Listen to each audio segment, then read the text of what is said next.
right, so the whole thing about body language has been in discussion for many, many, many years in regards to being charismatic, being attractive, having more social skills, attracting the right partners, as well as communicating the right things when maybe you're in an interview or different things like that. Now, how important do I think that body language is? I think it's very important, but I think body language gets taken care of when you have the right mindset and the right things going on in your head and the right energy. But I think it's worth talking about in regards to creating a powerful presence about you. So how do you create a powerful presence with your body language? First of all, realize that just like with what you say to someone, it is not important. It's not that important to what you're going to say to someone as much as it is what you're telling yourself. It's the same thing with body language. Body language is also more important in how it makes you feel rather than just what you're communicating to other people. You know, the whole fake it until you make it.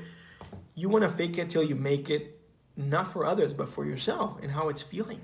So, you know, if you have a picture of a powerful woman or a powerful man in your head, either maybe they're actors or actresses, or they're, I don't know, whatever they are, maybe they have a very powerful presence about them, think about them and begin to embody them. Maybe visualize how they look and how they walk, how they talk, how they look in terms of their, how they look at people, how they look at things, how they move. Do they move a little bit slower? That kind of stuff. And so, or how do they speak? Do they speak a little bit slower, a little bit deeper? Or are they excited and just energetic? Again, you want to really bring those ideal images of these people into your mind and almost visualize that they're kind of, you know, superimposing onto you in a way. And that will create a different vibe as well. So another thing that you want to do is, here are a few tips in body language, basically, that will help you feel more confident, more empowered, and just raise your self-esteem. First one is you want to spread out.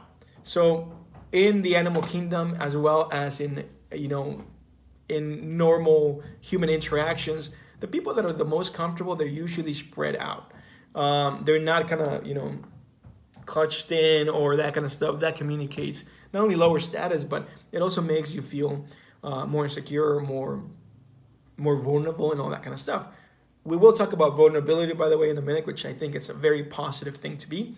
But for now, we're talking about insecurity and body language. So anyway, not to go on a tangent, but going back into body language, again, you want to move a little bit slower. You want to open yourself up.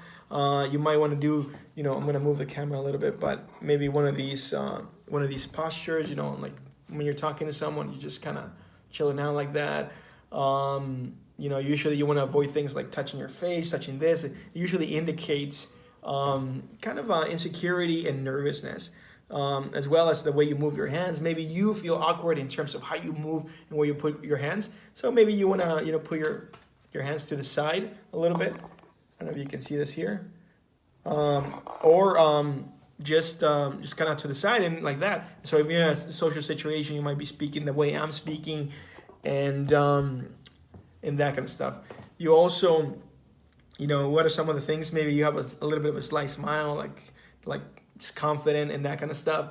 But again, slow movements, open body language, and maybe not crossing your arms in this way, but more open and that sort of thing are going to go a long way, as well as smiling.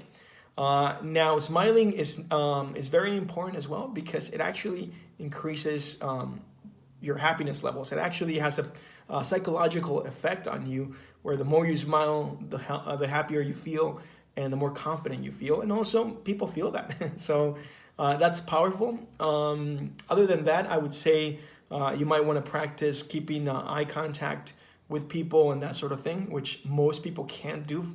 So you might want to practice that as well as a body language and confidence exercise. So that's all I have to say about body language. Again, as you create a mindset, a powerful mindset and story, this will be taking care of itself, but you might want to integrate some of these tips. All right, we'll talk to you in the next video.